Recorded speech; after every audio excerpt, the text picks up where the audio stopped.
Em nome do Pai que me criou, do Filho que me resgatou, do Espírito Santo que me santificou, divina vontade, reina na minha vontade. Minha mãe, eu te amo, tu me amas. Dá-me agora da vontade divina na minha alma. Dá-me tua bênção, Mãe, para que todas as minhas ações sejam feitas diante de vossos olhos maternais. Divina vontade, reina na minha vontade. Eu não sou nada, Deus é tudo, Pai, eu te amo. Então, eu queria partilhar, né, o primeiro dia dos 31 dias com Maria, no reino da divina vontade, né?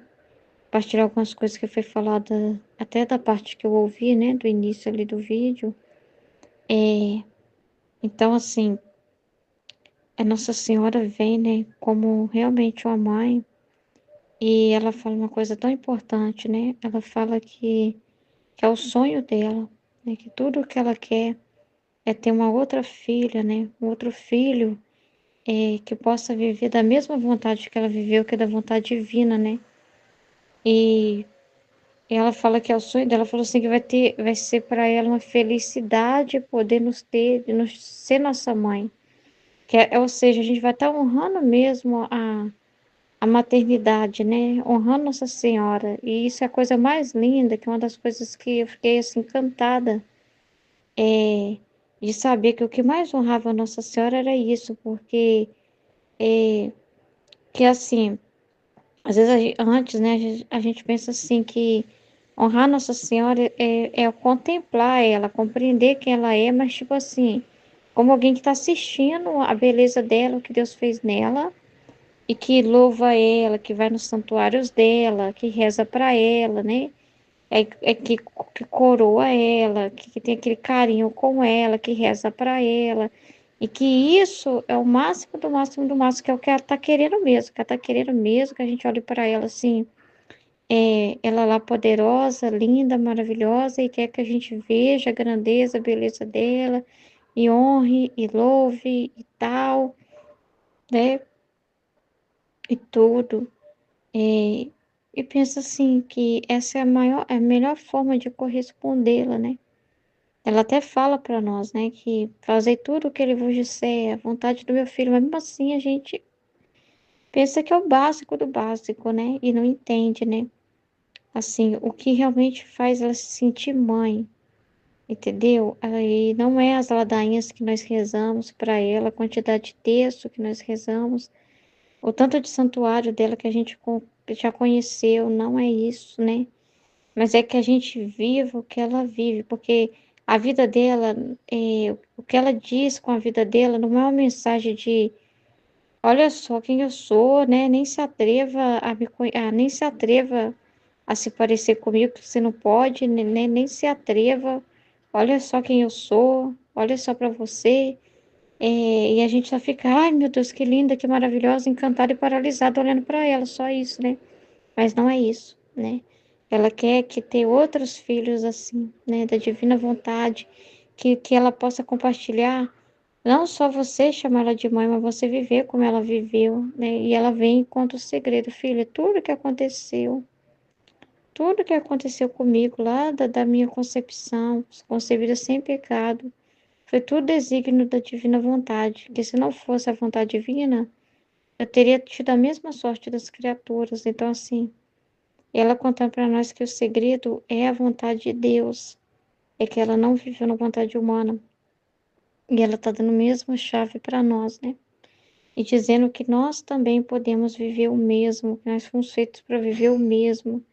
Então isso é muito grande, né? Quando você descobre que o que realmente honra a Nossa Senhora e a deixa feliz como mãe, se sentindo sua mãe, é quando ela tem filhos, né, que vivam da mesma vontade que ela viveu, que coloque Deus no centro, né, da vida de verdade, né, que morra para si mesmo, para seus próprios planos pessoais, vontades, desejos, pensamentos, opiniões, né, para viver da vontade divina, né.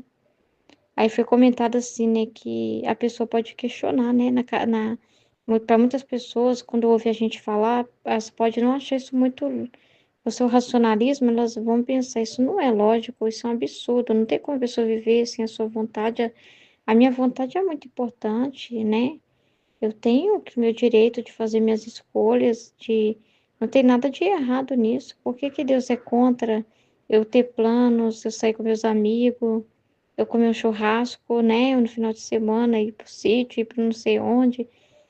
Por que que Deus é contra o que eu faço, né? Os meus planos, eu tô vivendo, se eu tenho planos é porque eu tô vivo, né? Então eu tenho meus direitos de fazer os meus planos, né?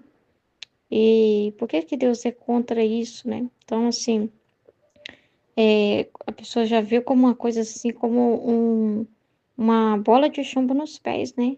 A vontade de Deus, quando ouve falar assim, como a gente fala, ela pode pensar assim, que é uma bola de chumbo nos pés, né? Que é negar ela mesma, que não é impossível, é como se ela fosse contra ela mesma, mas uma coisa assim, que ela estivesse matando ela, né?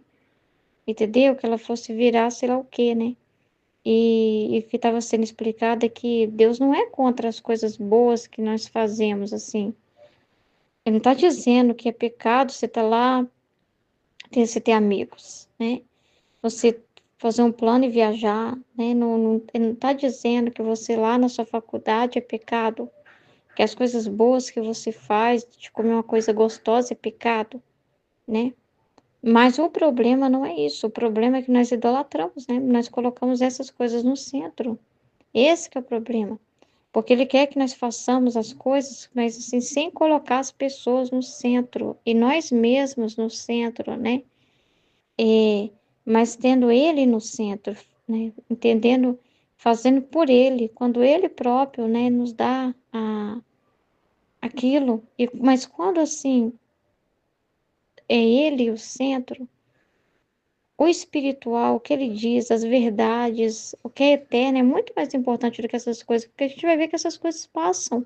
Essas coisas não têm o poder de nos preencher, de nos dar paz, e só a vida de fé mesmo, só vivendo a verdade da palavra dele, porque essas coisas a gente antes vê como uma coisa tão importante que a gente não pode ficar sem, e depois se torna até um pouco tediosas, né? Porque são coisas assim que você vê assim, não te preenche, porque você vive daquilo que é melhor, daquilo que é eterno, daquilo que realmente tem valor infinito, né? Daquilo que realmente quer contemplar a Deus, né? As coisas de Deus, viver o espiritual e não ficar olhando para a terra, né? Então, assim, não é que Deus não está dizendo para você que você comer uma comida gostosa, você está pecando, né? Só que assim, quando você vive por isso, para isso, quando isso é o seu centro, quando você faz questão dessas coisas, mas é uma coisa que você faz questão de pessoas e que você acha que você é uma pessoa assim muito importante também na vida das pessoas, indispensável, né? Que sem elas você é a alegria ali daquele lugar, do seu grupo de amigos, né? Que todo mundo depende de você. Você está se vendo, você está se colocando no centro, entendeu? Então a gente tem que entender que a verdadeira felicidade, que Nossa Senhora vem nos contar o segredo da felicidade, ela não se baseia em um momento, em uma sensação, em um passeio, em uma coisa que a gente come, ou até um momento na igreja em que você sente a presença do Espírito Santo naquele momento, mas depois você vai embora e já tá de novo vazio, aí você tem que voltar de novo no outro dia. Aí você fica triste depois que acaba o retiro, que acaba o momento de oração, porque foi aquele momento. Então, assim, a felicidade não se baseia em uma sensação. Por mais lindo lugar que você possa viajar e contemplar, a felicidade não se baseia nessas coisas em um momento, não se baseia nisso. A verdadeira alegria não é essa. Se você não tiver Jesus no centro da sua vida de verdade e não conhecê-lo, você não vai saber qual que é a verdadeira felicidade, né? Porque muitas das vezes, é, quando a gente, quando a gente vive esses momentos, na Terra, a gente vive vendo a gente, né? A gente vive por nós, fazendo o que é o nosso gosto.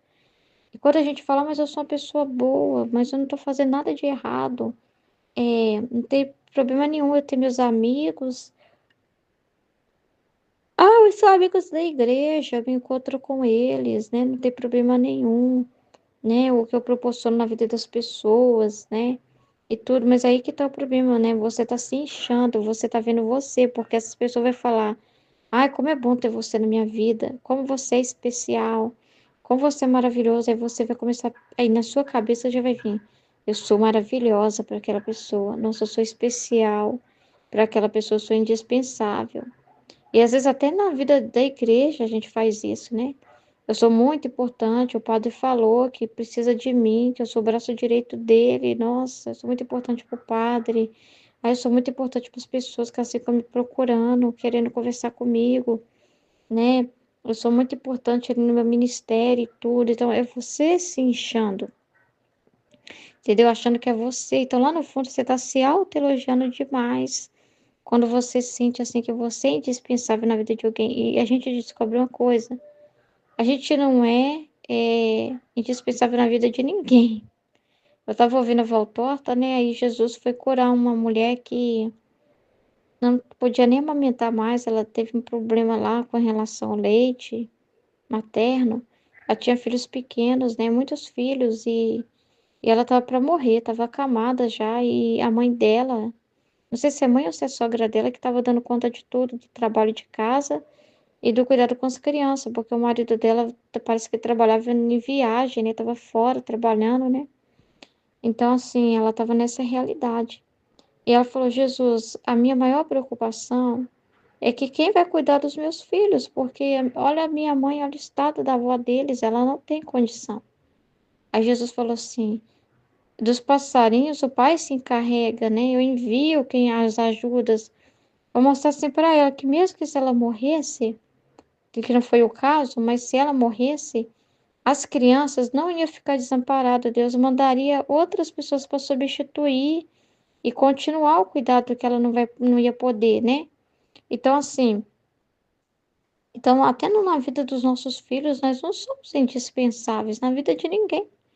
Porque Deus cuida, é Deus quem cuida. E quando você está cuidando, não é você, é Deus que está cuidando através de você. Então, quando Deus não é o centro, você não diz isso, é Ele que está fazendo através de mim, é Ele que está cuidando através de mim. Você diz que é você está se vendo no centro, você acha. Ainda mais que a pessoa vem e fala com você, obrigada, você é muito especial, e você se incha, né, se sentindo especial demais, né? Então, assim. Lá de vida à vontade, a gente despoja desses pensamentos de eu sou boa, eu sou maravilhosa, eu sou indispensável, né? Fica se autoelogiando demais, né? Se colocando no centro do universo. Alguém que é indispensável na vida das pessoas. A gente entende uma coisa que muito importante que nós somos feitos para receber de Deus, que às vezes a pessoa acha que ela é responsável por ser o doador, ou seja, aquela que sempre tem que estar em todas as festas, atender todos os convites, dizer sim para todo mundo que sem ela a casa vai cair, sem ela os filhos vão morrer, o marido vai morrer, o trabalho, né, os empregados, a empresa vai falir, que é ela que faz o mundo andar. Essa visão de que ela tá sempre que ter que se doar para as pessoas, se doar, tem que estar. Que aí com a vontade humana dela, ela vai até onde Deus não quer que ela vá. Que se ela fosse ouvir Deus, Deus ia dizer assim, diz não. E ela fala sim. Então, assim, porque ela acha que ela não pode dizer não para ninguém, que ela tem que ser a responsável por tudo. Então, ela tem essa visão de que é ela que move as coisas, que é ela que faz a roda desse mundo girar, que ela é o motor que move todas as coisas ao seu redor. E se ela não estiver ali para doar, se ela não estiver ali ativa ali, as coisas vão desandar, como se fosse ela. E a gente descobre que quem move tudo é o quê? A vontade de Deus. Nunca fomos nós, nunca. Ah, mas pareceu que fui eu, porque fui eu que fui em tal lugar e fiz tal coisa. Não, foi Deus que te fez ir, foi Deus que te deu vida para ir, foi Deus que te deu condição de ir. Então, assim, nunca é nós que realmente mantemos nada. Então, você é um recebedor, porque você vai ouvir de Deus, vai ouvir, aprender, conhecer. Você vai entender que você sempre foi recebedor, porque aquele amor que você deu para o seu filho não foi você que recebeu de Deus para dar. Não foi você que criou, não foi você que moveu as coisas para ter aquele amor. Você recebeu de Deus, Ele te amou primeiro. Se você fez qualquer coisa, foi com a vida que você recebeu de Deus. Então quem é o centro? Então muda a chave, porque muda essa visão da gente tirar o eu, né? E colocar Deus, né? E perceber que é Ele que move todas as coisas, é Ele o responsável por tudo, né? Então, nós somos feitos para receber o amor de Deus e amar de volta com o amor dele. Quando a gente doar, nós vamos doar esse amor, que não, aí a gente não vai ver nós doando nada, nós fazendo nada, nós proporcionando felicidade para ninguém, nós vamos ver Deus em nós agindo. Não é nós que estamos doando, nós somos um canal, mas é Deus através de nós, e é quando Ele quiser. E aquelas outras pessoas também, a gente vai entender que elas também foram feitas para o mesmo, né? Entendeu? Então, assim, é, e aí, quando você compreende que Deus é o centro, né? E compreende que Ele é o centro de tudo, é, você se torna, quando você for um instrumento de Deus, mas você vai entender o seguinte, você vai compreender também que qualquer alegria que você proporcionar na vida de alguém, quando você estiver em companhia dessas pessoas, foi Deus. Então, você vai perceber que a maior alegria é dizer isso para elas. Olha, meu irmão e minha irmã, agradeça a Deus, né? É que elas também vejam o mesmo, né? Que elas enxerguem o mesmo, né? Quando você for fazer qualquer coisa, sabendo que Deus é o centro, é porque Deus que quer proporcionar aquilo através de você. Então, você faz isso já desapegado. Por quê? Você não vai ficar esperando elogio, você não vai ficar esperando nada. Você não vai ficar esperando que, eu compareci nesse lugar e fiz não sei o quê, e tomar que me chame de novo. Você não tem expectativa sobre nada. Você não quer nada a não ser a vontade de Deus. Então você só vai se mover por Deus. Então você vai amar os seus filhos, vai fazer a sua missão, entendeu? Vai ser instrumento para proporcionar isso na vida deles, mas é Deus através de você. Então você vai fazer isso desapegado. Você não vai fazer isso mais com aquele pensamento de que é você fazendo, que é você se doando, vendo a sua doação, vendo a sua pessoa ali, porque quando a gente vê a nossa pessoa, a gente cobra elogio, a gente cobra que o marido fale bem da comida, a gente fica chateado se não elogiar a comida que a gente está fazendo. Quando a gente se vê como é a gente cobra, paga, né? Entendeu? Então é complicado essa visão. Agora, quando a gente faz desapegado de todas essas coisas, você faz isso importando só com Deus, que Deus seja glorificado nos seus atos. Você não fica importando com ninguém falar seu nome, com ninguém te elogiar e nada disso. Você não faz isso preso a agradar criaturas, né? Mas você faz isso plenamente por Deus, né? Então, assim, você entende assim também que se não fosse você, seria outra pessoa. Você não é o doador principal, responsável pelas pessoas. Deus, naquele momento, te usou, como poderia usar outra pessoa em outro momento. Então, você não fica assim, fazendo questão que seja você o instrumento, né? Eu achei tão legal também na Voltorta que Jesus, ele ficou assim, encantado com André, né? Porque o André, ele, dos apóstolos, ele é uma figura, muito assim, se você for ver, ele não ficava se aparecendo muito, né? Ele não se destacava entre os discípulos, mas ele fazia muito bem, ele era responsável por muita gente que conheceu Jesus, mas ele mesmo ficava meio que atrás das cortinas, né, o André. E aí, Jesus, ele estava preocupado, ele foi até Jesus preocupado, falando que aconteceu com a mulher velada, que ela apanhou, que maltrataram ela. E que ela, nossa, estava caminhando para o Senhor, era uma alma que estava caminhando para o processo de te encontrar, e fizeram isso com ela, né? E ele querendo ir atrás dela, e falou: Jesus, você sabe que eu não tenho maldade nenhuma em querer ir atrás dela. O meu único desejo é que essa alma não se perca. E Jesus, encantado com ele, né? Jesus falou assim: fica em paz. Ela não vai se perder, ela vai me encontrar. Aí pronto, ele ficou em paz. Aí Jesus foi, perguntou para ele: Uai, André, achei que você ia querer que eu te respondesse, você ia querer saber onde que ela tá, que você ia ficar preocupado em você ir lá e falar para ela, já que eu te disse que ela ia me encontrar novamente, que você que tinha que falar. Aí ele não se preocupou com nada disso, ele não se preocupou que ele fosse a pessoa responsável de ser a que fala para a mulher, que vai até a mulher e avisa. Quando Jesus falou que ela iria encontrar ele, ele ficou em paz. Aí Jesus elogiou isso nele, né? Porque Jesus falou assim que ele tem o que ele quer nos apóstolos, né? Nos futuros sacerdotes. Não se preocupar com o seu nome, não se preocupar com sua estima. Porque o André falou: a minha felicidade, Senhor, eu confio no Senhor. Se o Senhor disse que ela vai te encontrar, não importa quem vai falar com ela, importa que ela te encontre. Ou seja, ele não tinha aquela visão de que isso tinha que ser ele, né? Que todo mundo falasse: foi graças ao André, foi ele que falou com ela. Eu achei tão bonito, né, ele dizendo que isso que ele quer no apostolado, né? Então, quando Deus usar de você, bem, mas quando ele não usar de você, ele usa de outra pessoa. Você não pode agir como se você fosse o centro do universo e responsável por salvar ninguém. E que as coisas não andam se você não fizer.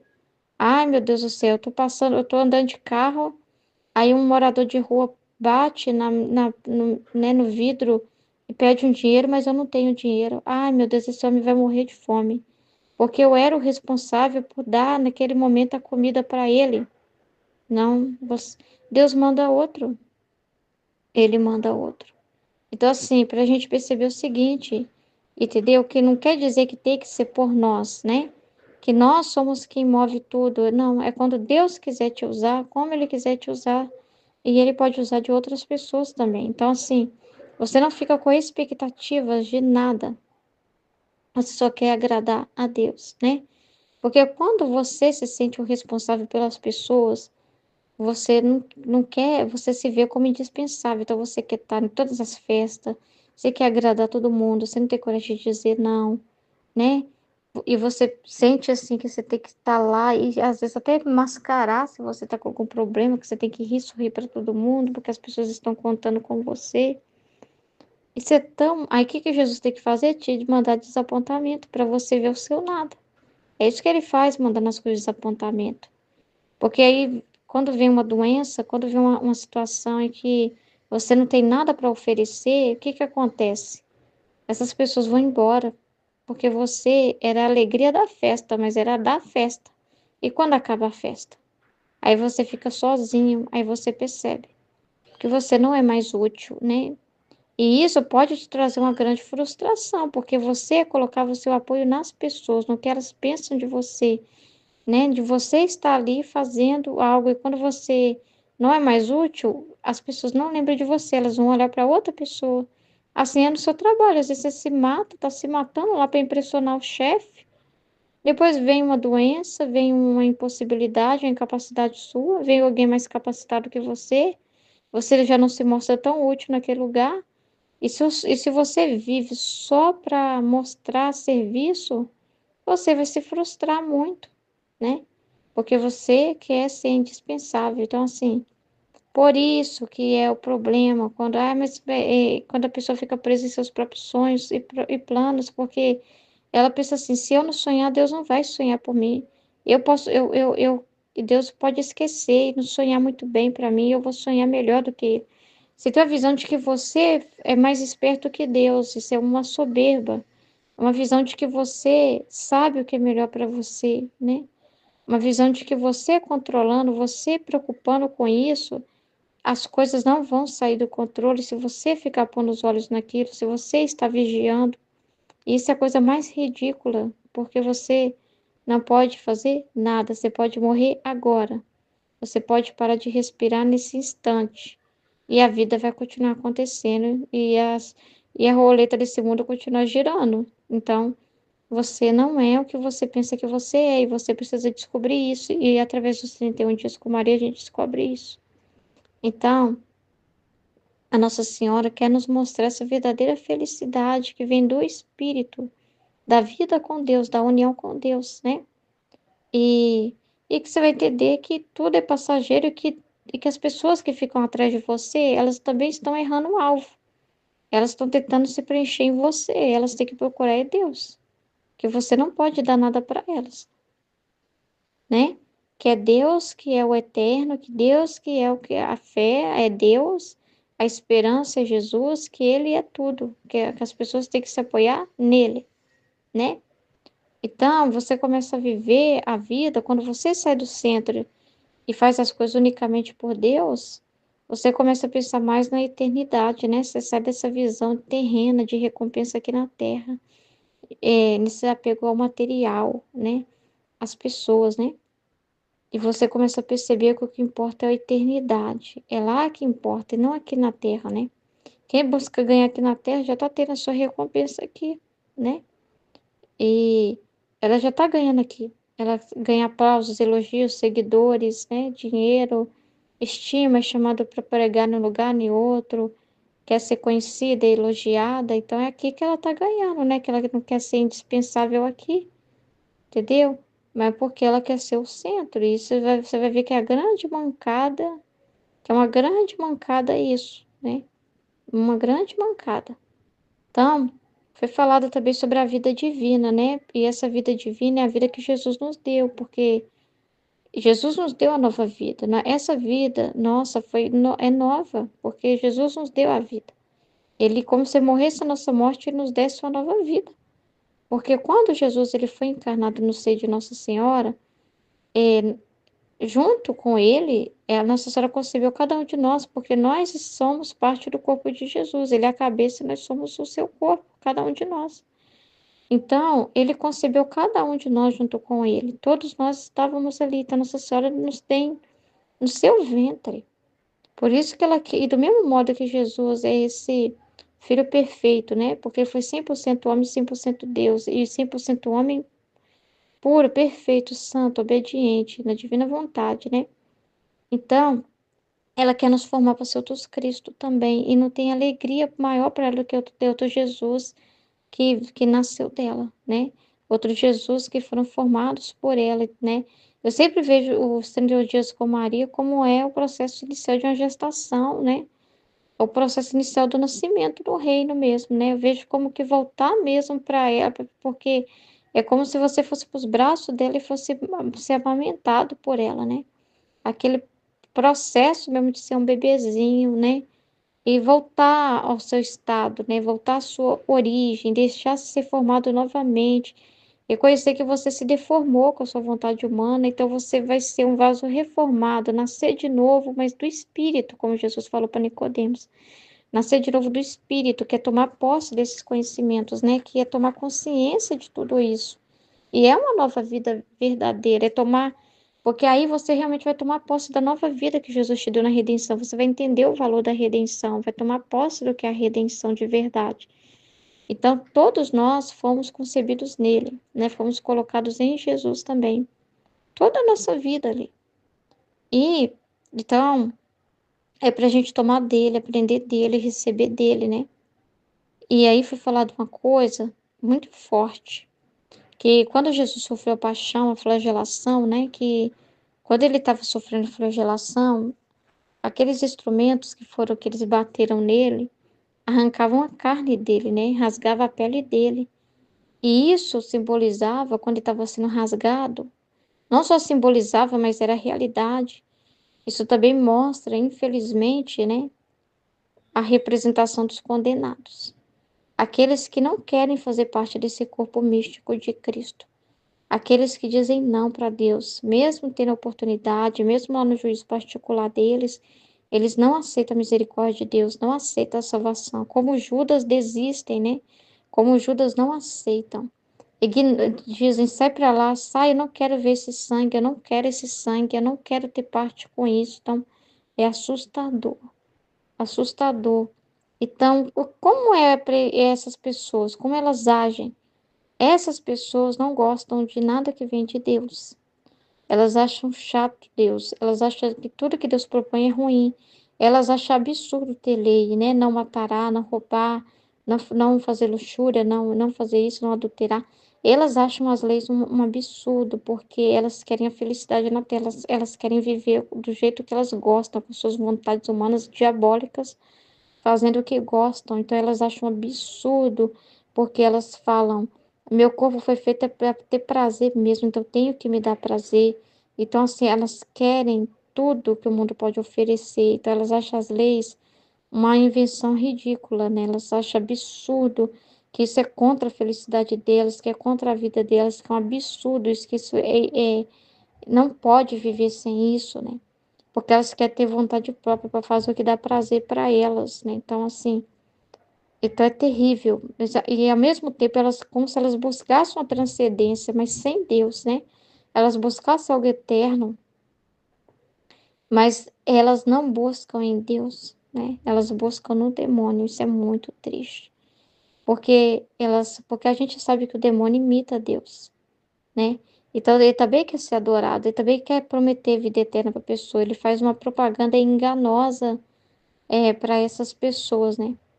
Então, E pede os sacrifícios também, né? Porque ele pede, me dá a sua vontade também. Eles pedem isso, que a vontade humana unida a ele se torna vontade diabólica. Diabólica. Então, até isso ele imita, de tão nojento que ele é, né?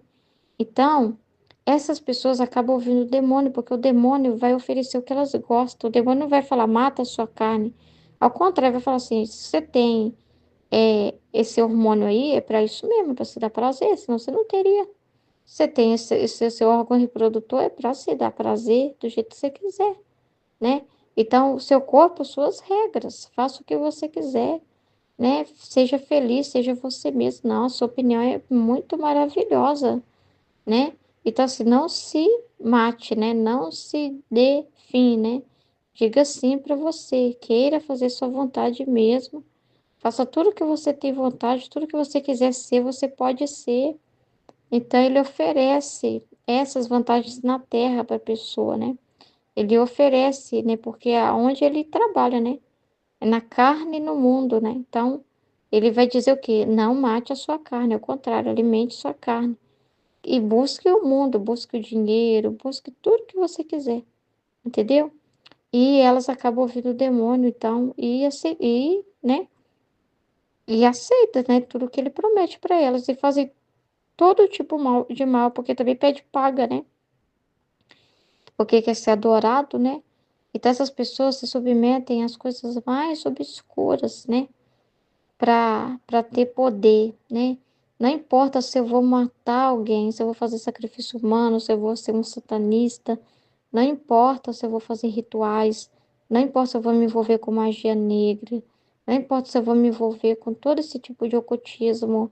E quanto mais eles buscam, mais eles querem, porque eles são insaciáveis, porque a felicidade é temporal, então, por mais que eles tenham muito dinheiro, lógico, o demônio dá mais ideias, quer fazer mais coisa. Eles querem inventar mais coisa diabólica para tentar se preencher no pecado, no pecado, no pecado, e assim as suas almas vão sendo consumidas. É uma coisa assim absurda. E foi falada uma coisa muito importante no estudo, né? Porque às vezes as pessoas ficam, né? Ai, Nossa Senhora, as imagens só aparecendo ali tão bonita. Ah, mas está sendo um dia tão lindo falando de Nossa Senhora. Por que misturar demônio? Por que falar de satanismo? Por que falar dessas realidades? E a pessoa que está chegando agora, ela pode questionar, né? Nossa, mas vocês estão lendo um livro tão santo. E por que vocês estão falando coisas tão sujas, do difícil de engolir? Por que vocês ficam falando de satanismo?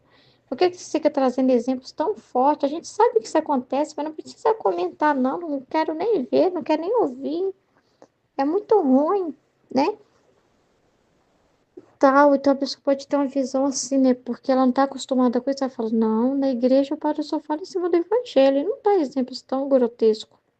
As pregações que eu ouço nos lugares, na Canção Nova, sei lá onde, os padres não dão exemplos assim tão fortes. Por quê? Porque eles não querem sujar a boca deles, nem dos nossos ouvidos com essas coisas. Aí a pessoa tem essa visão de que Deus não está nisso, né? Porque elas só querem a parte bonita. E na divina vontade, nós não escolhemos isso, nós não temos isso. Nós temos que mostrar os dois lados. Como que você vai também compreender a beleza do que está sendo falado, se também você não entender a feiura da sua vontade humana? Como que você vai morrer para sua vontade humana se você não entender a feiura que ela é? Então tem que mostrar tem que mostrar como ela é com todos os exemplos possíveis. Tem que mostrar o mal do homem com todos os exemplos possíveis, né? Então, aqui, o que alivia Jesus de verdade, que consola ele, é a gente abrir a boca para todas as realidades que ele quiser trazer. Então, a gente não fica preso em só doçura, não. Foi assim na vida da Luísa. Muitas vezes ela queria a doçura e Jesus mandava amargura. Então, eu tinha vezes que ela queria amargura e Jesus não mandava amargura. Então, assim, você está disposto ao que Deus deseja, né? E não ter essa visão de que, ai, mas a santidade eu não posso tocar nesses assuntos, santidade é eu não olhar para essas notícias, né? Então, muita gente que estuda a Divina Vontade fora do nosso grupo, né? Elas entendem errado, né? Elas entendem que elas não podem ver notícias. E principalmente se for notícia muito ruim, porque elas vão ficar com a mente contaminada pensando naquilo. Que elas ficarem pensando naquilo, elas vão estar se distraindo da vontade divina, que elas não vão estar fazendo os atos da vontade divina, que os atos da divina vontade, elas ouvir os pássaros cantar, elas iam observar a natureza e agradecer a Deus, elas sorrir para o próximo, tratar bem o próximo. Então, assim, só as coisas que dá, de certa forma, até uma consolação, porque elas não sabem, né? Mas lá no subconsciente delas, elas estão buscando consolações próprias, né? Porque sorrir para alguém e depois elas vão olhar para si mesmas e vai falar: eu fiz o bem, eu amei meu próximo, eu amei. Eu sorri para aquela pessoa, eu fiz a caridade para aquela pessoa, eu não desprezei aquela pessoa.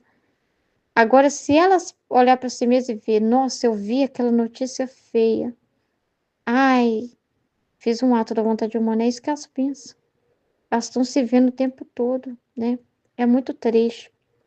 Então, elas acham que Jesus não está nisso, que os atos na divina vontade não está em ver uma notícia ruim, que não está em ouvir uma coisa horrível, de ver coisas horríveis, que isso é pecado, né? E tal.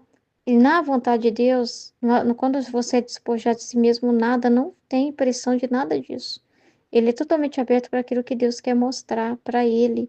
E ele sabe que Jesus vê essas coisas e manda para nós sentimentos, mas não é mágica, não é uma. Filha, imagina um pecado aí agora para você me reparar. Não é assim que se faz atos na divina vontade. É sofrendo, é sentindo. Jesus passou todo tipo de coisa sobre ele. E não é uma coisa assim. Jesus fingiu que tomou a culpa dos seres humanos. Ele imaginou tomando a culpa dos seres humanos. Não, ele tomou a culpa dos seres humanos. A justiça olhou para ele querendo cortar ele em pedaço. Entendeu? Ele tava. É por isso que falava que ele era feio de se olhar, né? Que nem o pai conseguia ver ele, né? Até o abandono do pai ele sentiu, porque ele estava ali sendo a imagem do homem em pecado. E o corpo dele transmitiu exatamente isso.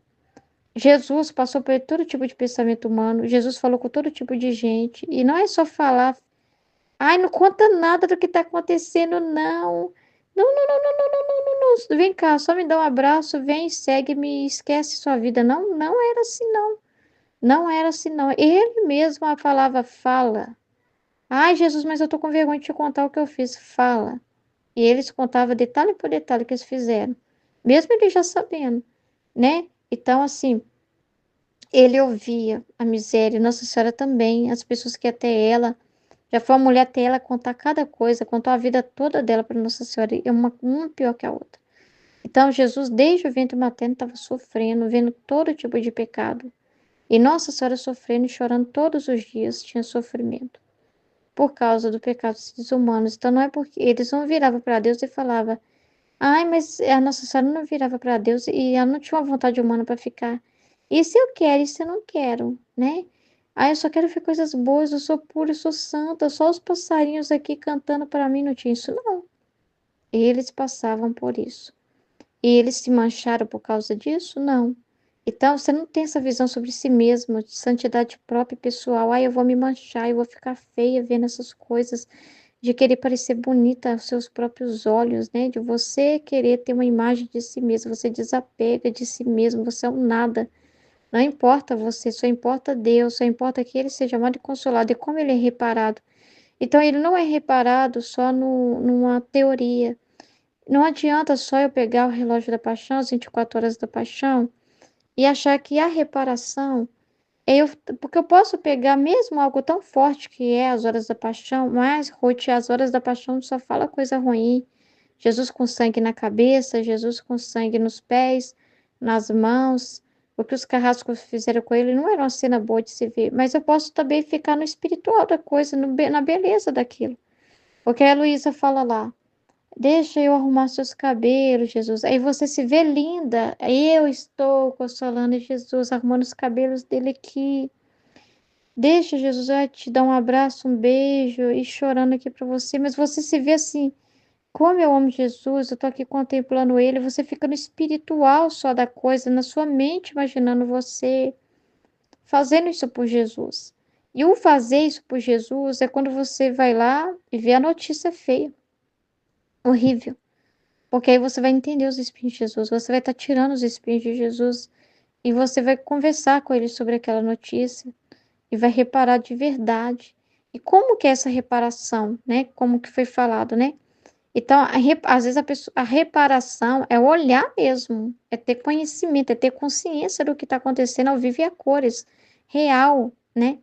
E querer o contrário daquilo, fazer o oposto daquilo, que você vai ver aquela notícia e vai falar, meu Deus, que horror, Jesus, não se pode falar isso.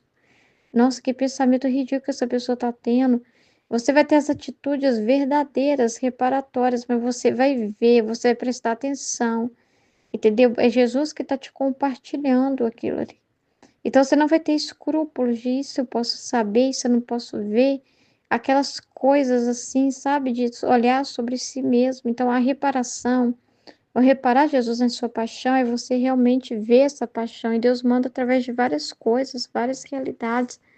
É quando às vezes ele te usa também na vida de alguém para meter-se a mão ali na sujeira, né, daquela e você ouviu o que a pessoa tem para dizer, não, não tem amor ao próximo também, não tem também assim amor ao próximo se a gente, o próximo, tá, deixa eu rezar por você aqui, eu vou fazer uma oração para você, mas você não quer ouvir o que ela tem para dizer porque é muito feia, não, é muito cansativo ouvir a partilha daquela pessoa. Ouvir os podres do que ela pensou, do que ela sentiu, do que ela fez. E eu só vou rezar por ela mesmo e falar para ela rezar e silenciar. Não é assim, gente. Não acontece assim. Acontece na realidade. Se aquilo não te doer, não tem reparação. Não, na imaginação, isso não vai te doer, não, gente. Às vezes Jesus faz. Você vê como sendo o seu. Às vezes, quando Jesus vai me mostrar uma coisa muito difícil, ele me faz imaginar isso acontecendo com a minha filha, porque eu só vou entender o quanto isso é doloroso pensando nas pessoas mais próximas de mim fazendo aquilo. Pensando isso acontecendo com meu marido, com a minha filha. Porque aí a reparação vai ser mais verdadeira, porque vai doer mais em mim, doendo nos mais próximos de mim, né? Que aquilo vai mexer mais comigo. Então, assim, eu imagino realmente, quando Jesus desabafa, olha, filho, o que eles fazem com os bebezinhos nos rituais. Eu imagino a Sara, minha bebezinha, nesse ritual e eles matando ela. Isso dói demais. Mas não tem reparação das dores de Jesus se não for desse jeito. E não é eu assim criando nada, é automático, é uma coisa maternal, né? E vem, né? Você sente como sendo feito com os seus, né? Entendeu? Então é desse jeito. Então, assim, não adianta, na divina vontade, a gente não fica na luz e na beleza dos escritos só, não, na teoria, não. A fé é fé mesmo. Fé não é imaginação. Fé não é uma coisa assim, como que eu posso falar? A fé é verdade, é palpável. Ela é muito verdadeira. Ah, não, Ruth, você não vê nada. Não, mas ela é palpável, sim.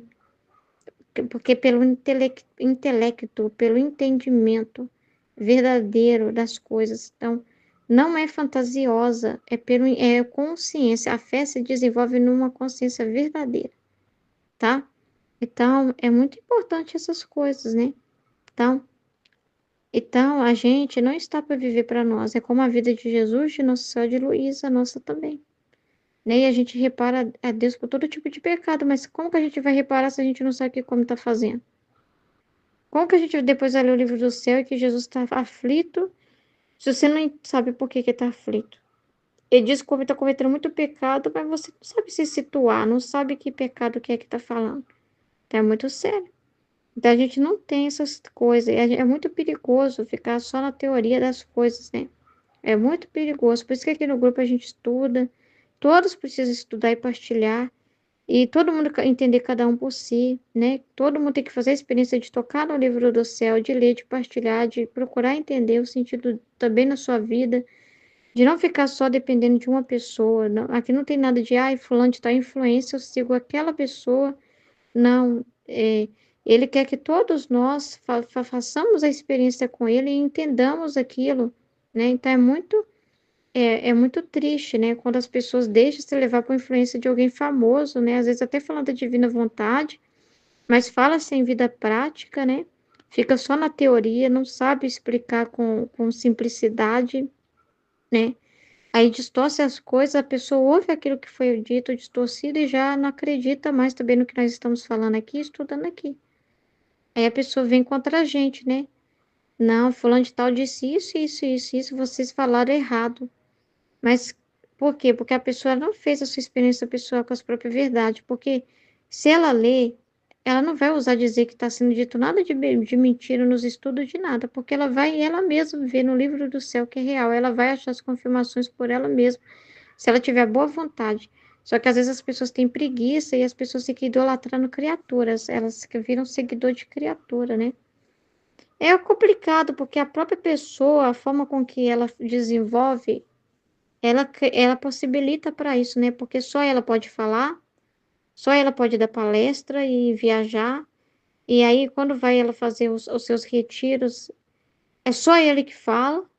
As pessoas perguntam, mas ainda levam tirada, dependendo assim de como elas falam, assim, você vê que tem uma má vontade ali de explicar para elas. Então, assim, é uma coisa assim que você é o mestre e todo mundo, né, só ouve, né? E aqui a gente nunca fez assim. Todos falam, todos precisam partilhar, porque a divina vontade, não vai ter divina vontade, por exemplo, na minha vida, se minha visão for pelos olhos da Aline. Ai, a minha visão da divina vontade é pelos olhos da Aline, é pelos olhos da Michelle. Elas falaram que é lindo, então eu acredito nelas. Mas eu não acho lindo, eu não estou sentindo nada do que elas estão falando. Porque eu não leio, porque eu não partilho, porque eu não vivo isso. Já pensou que horror? Nunca foi feito isso, né? Tanto que na live todos são chamados a falar. A gente até fica chateado se as pessoas não falam. Porque não é essa experiência da divina vontade, né? De você, a divina vontade não se desenvolve pelos olhos da outra pessoa, é pelos olhos da Luísa, não. Você precisa tomar posse do que a Luísa tomou posse e agora está passando pelos seus olhos, pelos seus ouvidos, pela sua vida. Então, é dentro de cada um de nós que se desenvolve isso. Então, todos precisam fazer essa experiência, entendeu? E todos falarem disso. Isso é muito importante, amém?